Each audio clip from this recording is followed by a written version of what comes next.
오늘은 예수님의 12제자 가운데 가장 유명하고 또 가장 인간적인 면모를 보여준 제자, 베드로에 대해 이야기해 보겠습니다. 너는 반석이라, 내가 이 반석 위에 내 교회를 세우리라는 말씀으로 잘 알려진 인물이죠. 과연 그는 어떤 사람이었을까요? 베드로의 본명은 시몬입니다. 그는 갈릴리 호수 근처 벳세다 출신으로 직업은 어부였어요.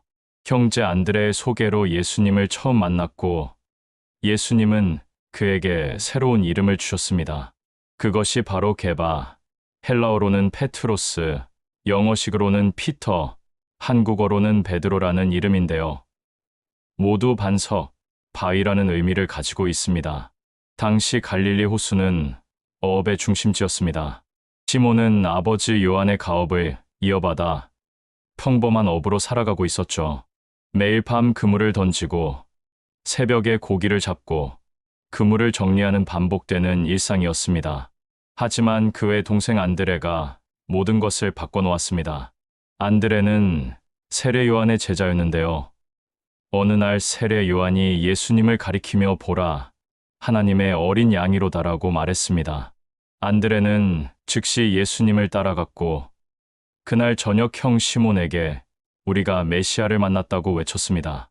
다음 날 시몬은 안드레를 따라 예수님께 나아갔습니다. 그리고 그 순간 예수님은 시몬을 보시며 내가 요한의 아들 시몬이니 장차 게바라 칭함을 받으리라고 말씀하셨죠. 흥미로운 건 이 이름은 예언이었다는 겁니다. 그는 아직 아무것도 하지 않았지만 예수님은 이미 그가 누가 될 것인지 보고 계셨던 거예요. 시몬이 예수님을 만난 후 얼마 지나지 않아 극적인 사건이 일어납니다. 시몬과 동료들은 밤새도록 그물을 던졌지만 단 한 마리도 잡지 못했습니다. 전문 어부로서 최악의 밤이었죠. 아침이 되자 예수님이 호숫가에 나타나셨습니다. 군중들이 하나님의 말씀을 듣기 위해 예수님을 에워쌌고 예수님은 시몬의 배에 올라타 조금 띄워달라고 부탁하셨어요. 말씀을 마치신 후 예수님은 시몬에게 깊은 곳으로 가서 그물을 내려 고기를 잡으라고 말씀하셨습니다. 여러분이 시몬이라면 어땠을까요? 밤새 한 마리도 못 잡았는데 이제 와서 낮에 그것도 깊은 곳에서 잡으라니 어부의 상식으로는 말이 안 되는 짓이었습니다. 하지만 시몬은 선생님, 우리가 밤새 수고했어도 잡은 것이 없지만 말씀에 의지하여 내가 그물을 내리리다라고 대답했어요. 그리고 놀라운 일이 벌어졌습니다. 그물이 찢어질 정도로 엄청난 양의 고기가 잡혔습니다. 너무 많아서 다른 배를 불러야 했고 두 배가 모두 가라앉을 정도였어요. 이 광경을 본 시몬은 예수님 앞에 무릎을 꿇고 주여, 나를 떠나소서. 나는 죄인이로소이다라고 말했습니다. 이 순간이 중요합니다. 시몬은 단순히 큰 기적을 본 것이 아니라 자신의 본질을 깨달은 거예요. 거룩하신 하나님 앞에 선 죄인임을 인식한 겁니다. 그때 예수님께서 무서워하지 말라. 이제부터 너는 사람을 낚는 어부가 되리라고 말씀하셨습니다. 그들은 배를 육지에 대고 모든 것을 버려두고 예수님을 따랐습니다. 생각해보세요.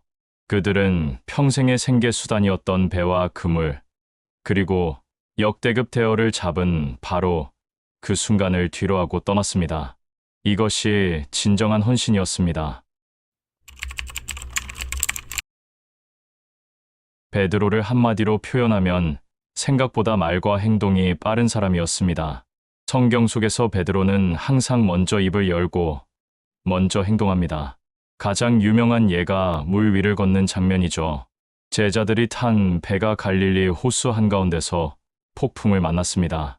밤사경, 그러니까 새벽 3시에서 6시 사이 예수님께서 물 위를 걸어 그들에게 오셨어요. 제자들은 유령인 줄 알고 소리를 질렀습니다. 예수님은 내니 두려워하지 말라고 하셨죠. 이때 베드로가 주여, 만일 주님이시거든 나를 명하사 물 위로 오라 하소서라고 말합니다. 다른 제자들은 아무 말도 하지 않았습니다. 오직 베드로만 저도 하고 싶습니다라고 나선 거예요. 예수님이 오라 하시자 베드로는 정말로 배에서 내려 물 위를 걷기 시작했습니다. 놀랍죠? 11명의 제자 중 물 위를 걸어본 사람은 베드로 단 한 명입니다. 하지만 바람을 보고 무서워하자 빠지기 시작했습니다. 베드로는 주여, 나를 구원하소서라고 소리쳤어요. 예수님은 즉시 손을 내밀어 그를 붙들며 믿음이 작은 자여, 왜 의심하였느냐고 말씀하셨습니다. 많은 사람들이 베드로가 물에 빠진 것에 집중하지만 저는 다르게 봅니다. 다른 11명은 시도조차 하지 않았습니다. 베드로는 실패했지만 그는 시도했습니다. 그의 믿음은 작았을지 몰라도 그는 행동하는 믿음을 가진 사람이었어요. 또 다른 예를 볼까요? 예수님께서 제자들에게 너희는 나를 누구라 하느냐고 물으셨을 때 역시 가장 먼저 대답한 사람이 베드로였습니다. 주는 그리스도시요 살아 계신 하나님의 아들이시니이다. 이것은 신약 성경에서 가장 위대한 신앙 고백 중 하나입니다. 예수님은 바요나 시모나 내가 복이 있도다. 이를 내게 알게 한 이는 혈육이 아니요 하늘에 계신 내 아버지시니라. 또 내가 내게 이르노니 너는 베드로라. 내가 이 반석 위에 내 교회를 세우리니 음부의 권세가 이기지 못하리라고 응답하셨어요. 놀라운 축복이죠. 하지만 바로 몇 절 뒤에 무슨 일이 일어났을까요? 예수님께서 자신이 예루살렘에 가서 고난을 받고 죽임을 당할 것이라고 말씀하시자 베드로가 예수님을 붙들고 항의했습니다. 주여, 그리 마옵소서. 이 일이 결코 주께 미치지 아니하리다. 선의에서 나온 말이었죠. 하지만 예수님의 반응은 충격적이었습니다. 사탄아, 내 뒤로 물러가라. 너는 나를 넘어지게 하는 자로다. 내가 하나님의 일을 생각하지 아니하고 도리어 사람의 일을 생각하는도다. 한순간 축복받은 자에서 사탄이라 불렸습니다. 이것이 베드로입니다. 극과 극을 오가는 사람, 최고의 신앙 고백을 하다가도 순식간에 하나님의 뜻을 방해하는 사람, 우리와 참 닮지 않았나요? 베드로의 인생에서 가장 아픈 순간을 빼놓을 수 없습니다. 최후의 만찬 자리에서 예수님은 제자들에게 오늘 밤에 너희가 다 나를 버리리라고 말씀하셨습니다. 그러자 베드로가 큰 소리로 다 주를 버릴지라도 나는 결코 버리지 않겠나이다라고 말했습니다. 심지어 내가 주와 함께 죽을지언정 주를 부인하지 않겠나이다라고까지 말했어요. 예수님은 슬픈 눈빛으로 베드로를 보시며 내가 진실로 내게 이르노니 오늘 밤 달 굴기 전에 내가 3번 나를 부인하리라고 말씀하셨습니다. 베드로는 더욱 강하게 부인했습니다. 다른 제자들도 같은 말을 했죠. 하지만 그날 밤 모든 것이 무너졌습니다. 겟세마네 동산에서 예수님이 피땀을 흘리며 기도하실 때 베드로는 깨어 기도하지 못하고 잠들어 있었습니다. 예수님께서 3번이나 깨우셨지만 베드로는 계속 잠들었어요. 예수님은 마음에는 원이로되 육신이 약하도다라고 말씀하셨죠. 그리고 예수님이 체포되는 순간 베드로는 칼을 빼어 대제사장의 종 말고의 귀를 잘라버렸습니다. 충동적이고 열정적인 베드로다운 행동이었죠. 하지만 예수님은 그를 제지하시며 귀를 다시 붙여주셨습니다. 그리고 예수님이 끌려가시자 모든 제자가 다 도망쳤습니다. 베드로도 마찬가지였어요. 하지만 베드로는 멀리서라도 예수님을 따라갔습니다. 대제사장의 집 뜰까지 들어갔죠. 추운 밤이었습니다. 베드로는 뜰에 있는 불가에서 사람들과 함께 앉아 있었어요. 그때 한 여종이 베드로를 보더니 이 사람도 예수와 함께 있었다고 말했습니다. 베드로는 모든 사람 앞에서 나는 그가 누구인지 알지 못하노라고 부인했습니다. 조금 후 다른 사람이 베드로를 보고 너도 그들 중 하나다라고 말했습니다. 베드로가 이 사람아, 나는 아니로라라고 대답했습니다. 1시간쯤 후 또 다른 사람이 이 사람은 갈릴리 사람이니 참으로 그와 함께 있었느니라고 주장했습니다. 베드로는 맹세하고 저주하며 이 사람을 알지 못하노라고 말했습니다. 바로 그 순간 닭이 울었습니다. 누가복음은 이렇게 기록합니다. 주께서 돌이켜 베드로를 보시니 베드로가 주의 말씀 곧 오늘 닭 울기 전에 내가 3번 나를 부인하리라 하심이 생각나서 밖에 나가서 심히 통곡하니라.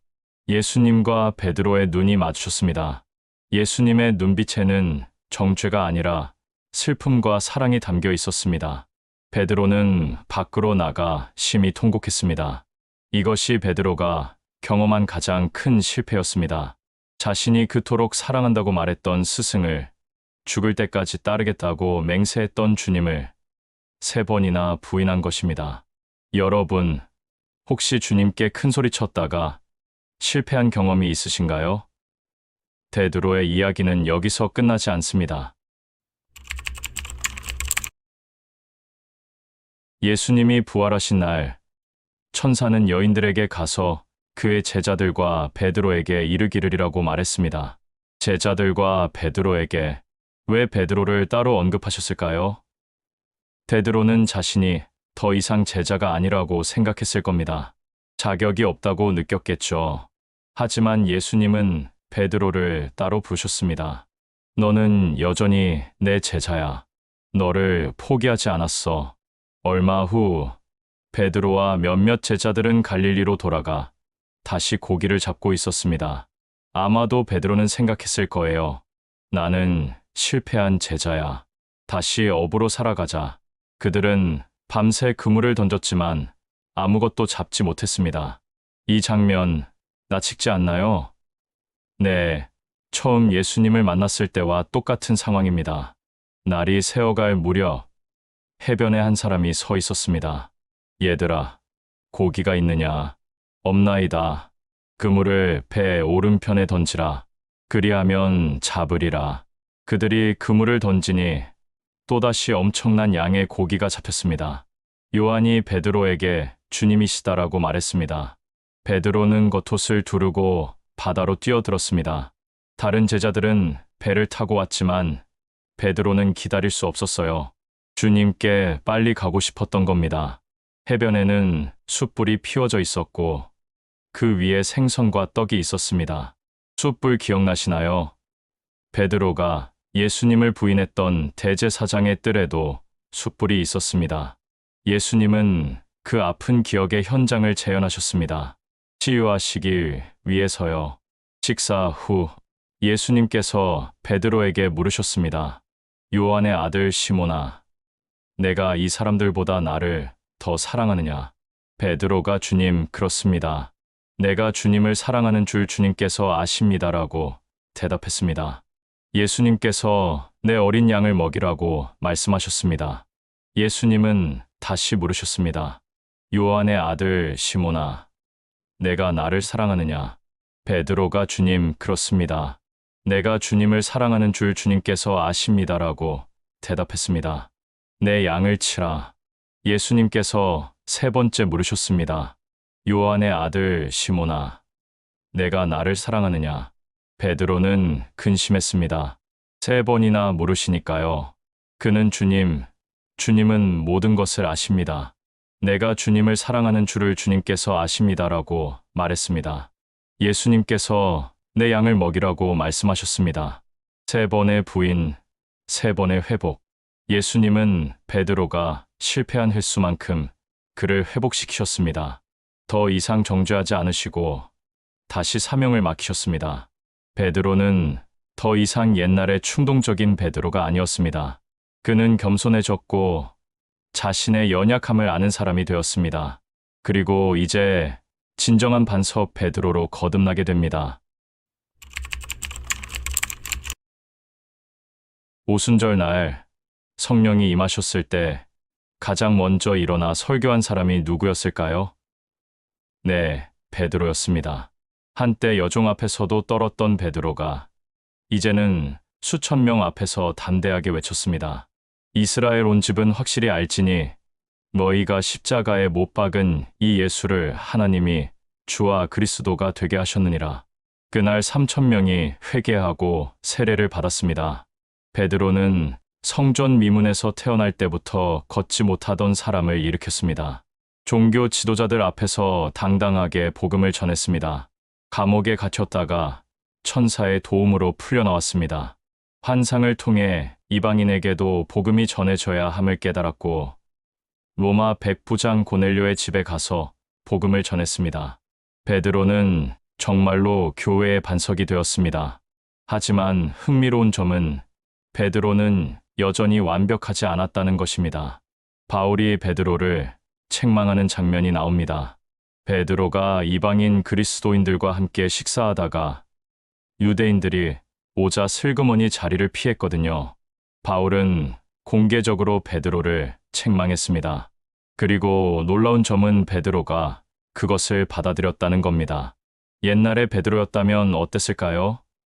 아마 격렬하게 반응했을 거예요.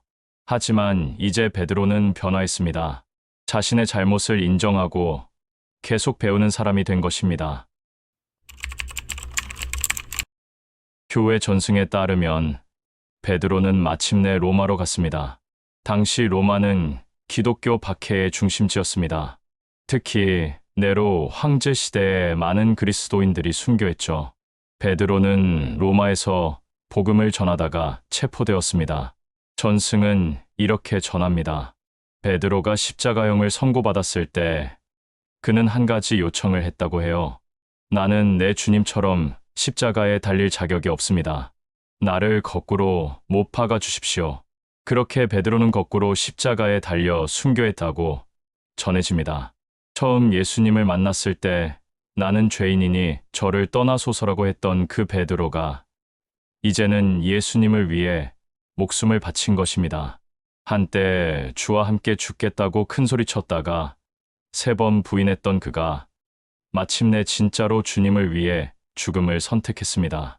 그의 예언된 이름, 반석이 마침내 완성된 순간이었습니다. 오늘날 로마 바티칸에는 성 베드로 대성당이 서 있습니다. 전승에 따르면 이곳이 바로 베드로가 순교하고 묻힌 자리라고 해요. 로마 가톨릭 교회는 베드로를 초대 교황으로 보고 있으며 역대 교황들은 베드로의 후계자로 불립니다. 베드로가 쓴 2편의 서신 베드로전서와 베드로서는 오늘날까지 수많은 그리스도인들에게 위로와 격려를 주고 있습니다. 특히 베드로전서의 너희 염려를 다 주께 맡기라. 이는 그가 너희를 돌보심이라는 구절은 많은 이들이 사랑하는 구절이죠. 베드로후서에서 그는 우리 주 되신 예수 그리스도의 은혜와 그를 아는 지식에서 자라가라고 고백합니다. 끊임없이 성장하라는 메시지. 이것이 평생을 통해 변화되어간 베드로가 우리에게 남긴 유산입니다. 베드로의 이야기를 통해 우리는 무엇을 배울 수 있을까요? 첫째, 하나님은 우리의 현재가 아니라 가능성을 보십니다.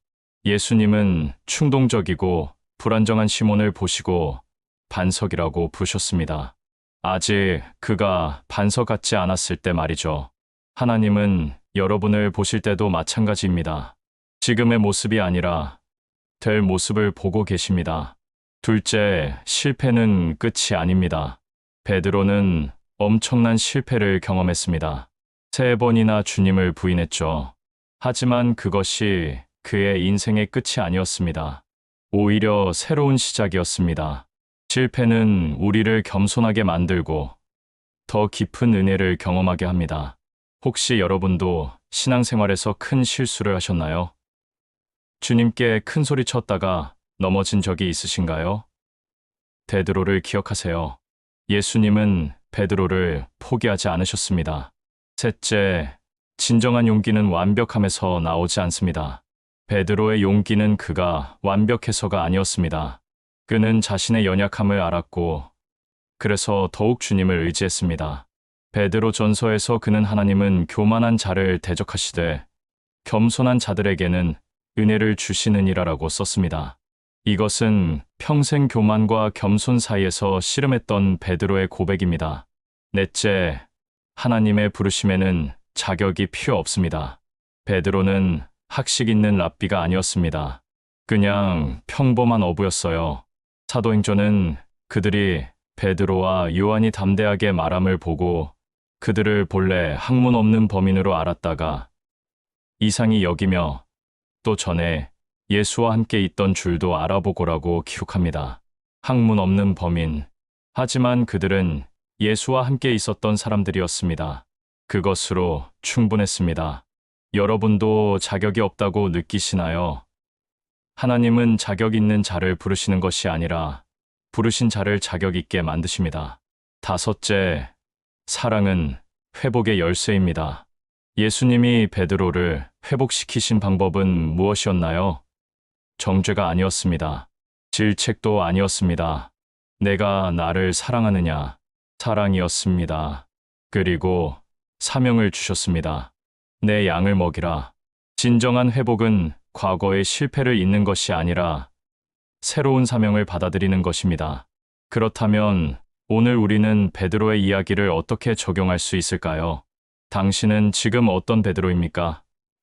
처음 부르심을 받은 베드로입니까? 그렇다면 말씀에 의지하여 모든 것을 내려놓고 따를 용기를 구하세요. 물 위를 걷고 싶어하는 베드로입니까? 그렇다면 두려움 너머를 보며 한 걸음 내디드세요. 실패하더라도 주님이 붙들어 주실 것입니다. 신앙 고백을 한 베드로입니까? 그렇다면 감사하세요. 하지만 교만하지 마세요. 우리는 언제든 넘어질 수 있습니다. 실패한 베드로입니까? 그렇다면 절망하지 마세요. 예수님은 지금도 해변에서 불을 피워놓고 여러분을 기다리고 계십니다. 회복된 베드로입니까? 그렇다면 주님의 양들을 먹이세요. 여러분의 아픔이 다른 이들의 치유가 될 것입니다. 당신이 피하고 있는 깊은 곳은 무엇입니까? 예수님은 베드로에게 깊은 곳으로 가서 그물을 내리라고 하셨습니다. 혹시 여러분에게도 깊은 곳이 있지 않나요? 용서해야 하는데 피하고 있는 관계, 순종해야 하는데 미루고 있는 부르심, 내려놓아야 하는데 붙잡고 있는 것들, 베드로처럼 말씀에 의지하여 그 깊은 곳으로 나아가세요. 당신의 숯불 경험은 무엇입니까? 베드로에게 숯불은 아픈 기억이었지만 또 동시에 회복의 장소가 되었습니다. 여러분의 아픈 기억은 무엇인가요? 예수님은 바로 그 장소에서 여러분을 만나기를 원하십니다. 피하지 마세요. 주님과 함께 그곳으로 가세요. 누구의 양을 먹이라고 부르심을 받았습니까? 베드로는 내 양을 먹이라는 사명을 받았습니다. 여러분 주변에도 주님의 양들이 있습니다.